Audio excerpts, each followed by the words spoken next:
So good morning. This is the first side videos to my presentation in defense of constitutive rules. It is devoted to constitutive rules and my view on them. Constitutive rules played an important role in social philosophy, legal philosophy, and moral philosophy, and also philosophy of language of the 20th century. And these are important authors who dealt with them and introduced the notion. Czesław Znamierowski, the legal philosopher who introduced the notion of constructive norm. John Rawls, who introduced the notion of rules of practice. H.L.A. Hart, a legal philosopher who plays an important role in my presentation, and in my view discusses the concept of constitutive rules in a way that can be connected to his view about secondary rules. And Amedeo G. Conte, the legal philosopher who gave us a whole theory of constitutive rules that is important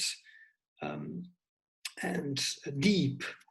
And of course, apart from these authors, the author who must be referred to about constitutive rules is John Searle.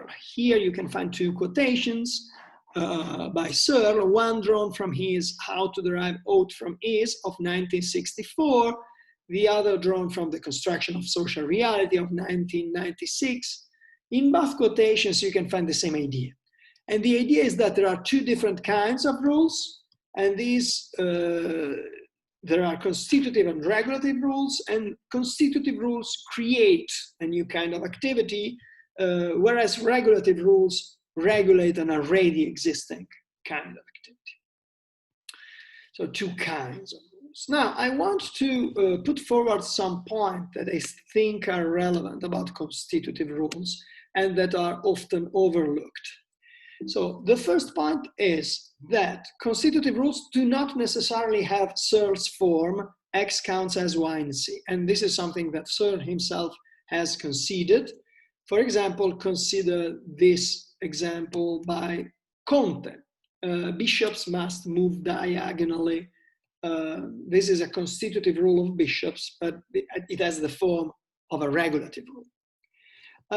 The second element is that constitutive rules do not simply define the condition of the element Y in Searle's formula, but also the consequences of the element. So the idea is that, of course, you need to know how to instantiate the element Y, but also to know what are the normative effects of the element.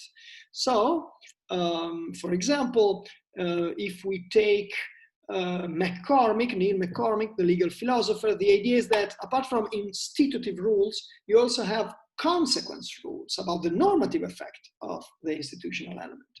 Or you have the idea of Frank Hendricks with his XYZ conception of constitutive rules, according to which, apart from the element X, you also need the element Z to give a meaning to the status Y. Another important point is that constitutive rules do not come alone and must be embedded within a background which has a deeper social meaning. And here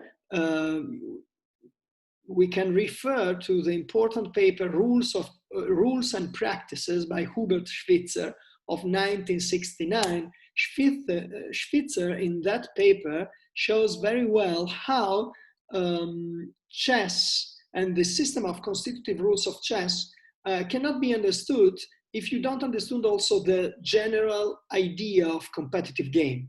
And if you detach the system of constitutive rules from that general idea, that general practice of competitive games, that system can have a completely different meaning.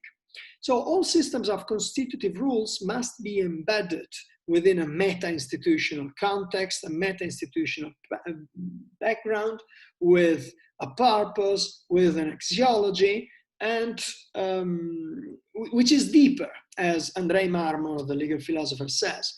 So there are deeper conventions as surface conventions. And I think this is very important to understand what constitutive rules are and how they work.